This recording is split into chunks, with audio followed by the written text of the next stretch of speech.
Class 11 প্রশ্নবিচিত্রার 460 পৃষ্ঠার প্রথমটা। ল্যাসাইনের পরীক্ষায় ডাইজোনিয়াম ক্লোরাইডকে নাইট্রোজেন শনাক্ত করা যায় না কেন? না, গলিত সোডিয়ামের সঙ্গে বিক্রিয়ার অনেক আগেই ডাইজোনিয়াম লবণগুলি বিয়োজিত হয়ে N2 গ্যাস মুক্ত করে। এই কারণে ডাইজোনিয়াম ক্লোরাইডকে ল্যাসাইন পরীক্ষায় সাড়া দেয় না। পরে কোশ্চেন, সমযোজী বন্ধনে কী ধরনের বিভাজনের ফলে মুক্তমূলক উৎপন্ন হয়? চিত্র সহযোগে উদাহরণ দাও। সমযোজী বন্ধনে সুষম বিভাজনের ফলে মুক্তমূলক উৎপন্ন হয়। বিক্রিয়া আমরা দেখিয়ে দিচ্ছি, টুকে নাও।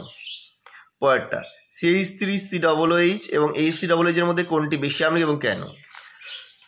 অ্যাসিডিক অ্যাসিডের CH3 গ্রুপটি প্লাস আই যুক্ত গ্রুপ। CH3 গ্রুপের প্লাস আই প্রভাবের ফলে COOH গ্রুপের OH বন্ধনের পরমাণুর OH বন্ধনের অক্সিজেন ও পরমাণুর উপর ইলেকট্রন ঘনত্ব বৃদ্ধি পায়, ফলে OH বন্ধনের পোলারিটি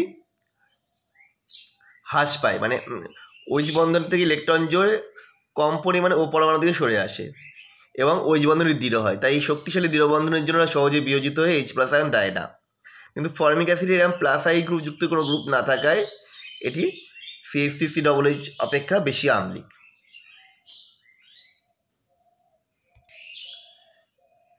NH3 অপেক্ষা CH3NH2 তীব্র ক্ষার ব্যাখ্যা করো। N পরমাণুর ওপর বর্তমান নিঃসঙ্গ ইলেকট্রন জোড় দানের প্রবণতা যত বেশি হয় সেটি তত ক্ষারীয়।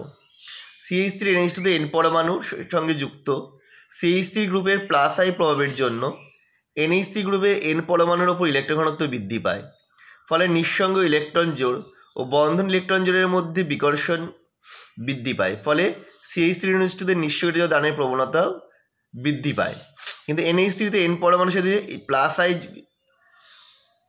যুক্ত কোনো গ্রুপ না থাকায় নিঃসঙ্গ ইলেকট্রন দানের প্রবণতা তুলনামূলকভাবে কম হয়। তাই NH3 অপেক্ষা CH3NH2 তীব্র ক্ষার বলে আমরা ছবিটা দেখিয়ে দিয়েছি।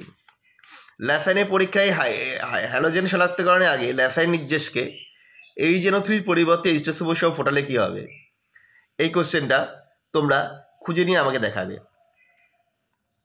নিম্নলিখিত কোন যৌগটির ক্ষারকীয়তার ক্রম ব্যাখ্যা করো? আচ্ছা, দেওয়া রয়েছে। এই ক্ষারকীয়তার ক্রমটা হলো CH3CH2CN, তারপর হবে less than CH3CH double bond NH less than CH3CH2NH2। সংকর কক্ষের H2 যত বৃদ্ধি পায় সেই কক্ষস্থিত ইলেকট্রনগুলি নাইট্রোজেন পরমাণু কেন্দ্র দ্বারা তত দৃঢ়ভাবে আকর্ষিত থাকে, অর্থাৎ ইলেকট্রন জোড়ের লভ্যতা কম হয়। আর নাইট্রোজেন পরমাণুর উপর ইলেকট্রনের লভ্যতা যত কম হবে তার ক্ষারকীয়তা তত কম হবে। লভ্যতা বেশি হলে ক্ষারকীয়তা বেশি হবে। CH3CH2NH2 তে sp3 সংকরায়িত হয়, লভ্যতা সব থেকে বেশি। এর তারপরটা হচ্ছে sp2 সংকরায়িত, তাই লভ্যতা একটু কমেছে। তারপর হবে sp সংকরায়িত,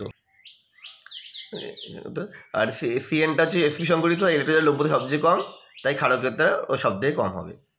পরেরটা আয়নিক নাম লিখতে বলছে। প্রথমটা হচ্ছে বিউট 2 ইনোইক অ্যাসিড, তারপরটা মিথাইল 3 ব্রোমো বিউটানোইক অ্যাসিড।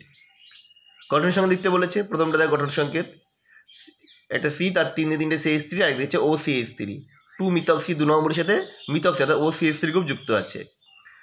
পরেরটা হচ্ছে টার্সিয়ারি পেন্টাইল অ্যালকোহল, একটা C এর দুদিকে হচ্ছে দুটো CH3, একদিকে CH2 CH3 আর নিচে OH।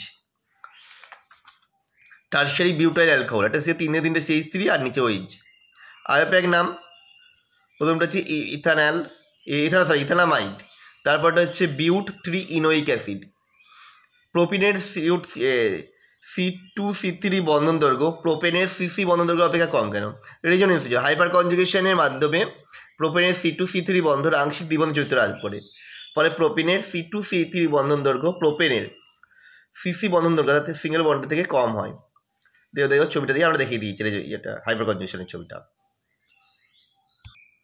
গঠন সংকেত বলেছে, দেখো প্রথমটা হচ্ছে গঠন সংকেত CH3 মাথায় NH2 single bond CH double bond CH single bond CH2 COOH।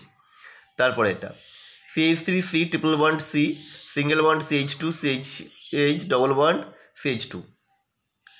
তারপরে ক্যাটাকাল গঠন বলেছে, দেখো আমরা ক্যাটাকাল গঠন দিয়ে দিয়েছি রেজোনেন্সের মাধ্যমে। তোমরা একটু নাও ভিডিওটা পজ করে। প্রথম যৌগ দুটির মধ্যে আয়োপ্যাক নাম লিখতে বলেছে। প্রথমটা হচ্ছে প্রোপানন, পরেরটা হচ্ছে 1-ক্লোরোপ্রোপেন।